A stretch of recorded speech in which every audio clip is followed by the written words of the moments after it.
Lecture we have discussed about the different types of electric locomotives. उसके अंदर total 4 locomotive के types थे, जिसमें फर्स्ट वन था DC locomotive, second one single phase AC locomotive, third one 3 phase AC locomotive and fourth one था composite locomotive या तो AC and DC composite locomotive. तो उसमें हमने डीसी लोकोमोटिव, उसके ऑपरेटिंग वोल्टेज है, current collection system, spacing, substation equipments, speed control device कौन कौन से यूज़ होते हैं, इन सब के बारे में देखा था। यानी we have studied about the DC locomotive. Okay, तो आज हम एसी लोकोमोटिव के बारे में डिस्कस करेंगे। यहाँ पे ये जो है आपको ब्लॉक डायग्राम एसी लोकोमोटिव का दिखाया गया है। जो एसी लोकोमोटिव होता है वो सिंगल फेस एसी लोकोमोटिव भी होता है एंड 3 फेस एसी लोकोमोटिव भी रहता है।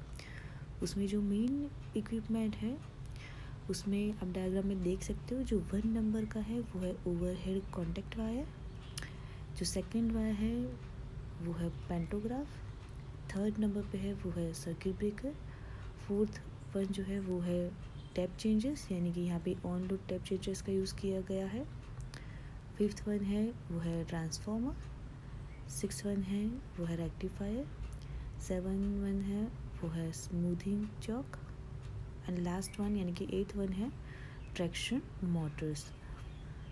तो यहाँ पे जो सिंगल फेस एसी लोकोमोटिव होता है उसके अंदर जो एसी पावर होता है उसको 3 डिफरेंट वेज में यूज़ किया जाता है। फर्स्ट वन होता है कि जो single phase AC series motor हमने यूज़ की है उसको ड्राइव करने के लिए।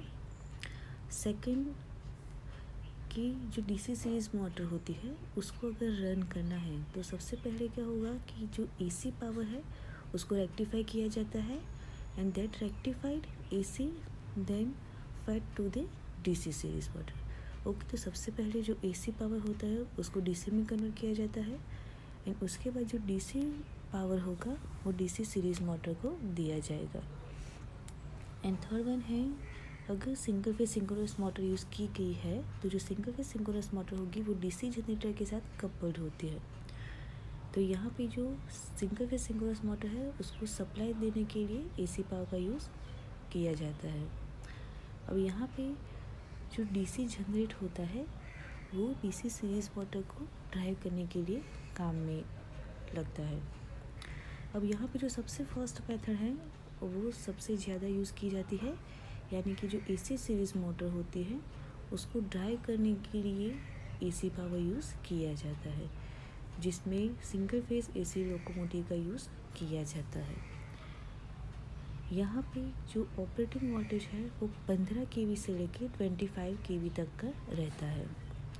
जो फ्रीक्वेंसी होगी वो नॉर्मल फ्रीक्वेंसी या तो 1/3 ऑफ द रेटेड फ्रीक्वेंसी रहेगी, यानी कि 1/2 ऑफ द रेटेड फ्रीक्वेंसी और 1/3 of the rated frequency is use, यानी कि 25 हर्ट्ज़ और 16.6 हर्ट्ज़ फ्रीक्वेंसी का यूज़ किया जाता है। जो सिंगल फेज सप्लाई है उसको ट्रैक्शन का जो सब स्टेशन होता है उसके थ्रू दिया जाता है करंट कलेक्शन सिस्टम को। जो 2 सब स्टेशन होते हैं उनके बीच का जो स्पेसिंग होता है वो 50 से लेके 80 किलोमीटर तक का रहता है। जो मेन इक्विपमेंट है सब स्टेशन में वो 3 मेन सब स्टेशन इक्विपमेंट है। उसमें फर्स्ट वन रहेगा step down transformer, second one रहेगा frequency converting plant and third one रहेगा कंट्रोल इक्विपमेंट। तो ये 3 जो है वो मेन सब स्टेशन इक्विपमेंट है।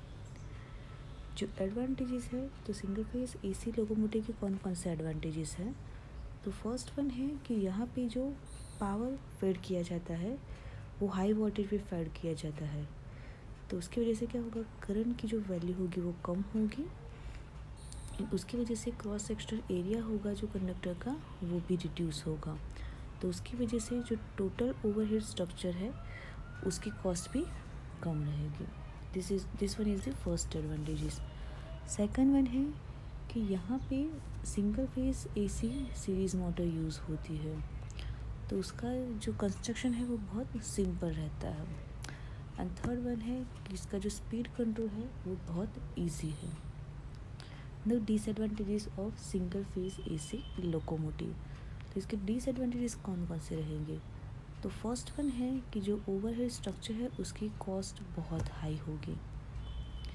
सेकंड वन है कि यहाँ पे फ्रीक्वेंसी को 1/2 and 1/3 of the rated frequency is used. तो उसकी वजह से जो फ्रीक्वेंसी कन्वर्टिंग इंस्ट्रूमेंट है वो हमें सब स्टेशन में चाहिए होंगे। तो इसकी वजह से स्पेशल फ्रीक्वेंसी कन्वर्टिंग प्लांट है उसकी ज़रूरत रहेगी, तो उसकी वजह से वो ज़्यादा कॉस्टली हो जाता है। एंड थर्ड वन है कि जो सब अर्बन सर्विस हैं वहाँ पे सूटेबल नहीं है। So now what are the applications for single phase AC locomotive? Single phase AC locomotive की एप्लीकेशन कौन कौन सा है?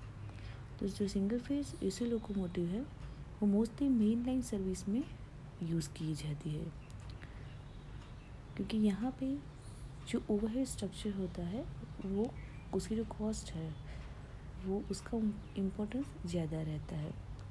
सेकेंड वन की एक्सेलरेशन एंड रिटार्डेशन जो है उसकी वैल्यू इतनी मायने नहीं रहती। ओके, तो इसकी वजह से जो मेन लाइन सर्विस होगी उसके अंदर सिंगल फेस एसी लोकोमोटिव का यूज़ किया जाता है। नेक्स्ट वन है 3 फेस एसी लोकोमोटिव। तो 3 फेस एसी लोकोमोटिव जो है उसके अंदर 3 फेस इंडक्शन मोटर्स जो है उसका यूज़ किया जाता है। जो ऑपरेटिंग वोल्टेज है वो 3300 वोल्ट से लेके 3600 वोल्ट तक का है। जो फ्रीक्वेंसी यूज़ होगी वो या तो 50 हर्ट्ज यूज़ होगी या तो 1/3 of the rated frequency is used. Current collection के लिए यहाँ पे टोटल 2 ओवरहेड ट्रॉली वायर्स होते हैं एंड एक होता है ट्रैक रील होता है। तो ये तीनों कंबाइन होके करंट कलेक्शन सिस्टम है वो सेटअप करेंगे।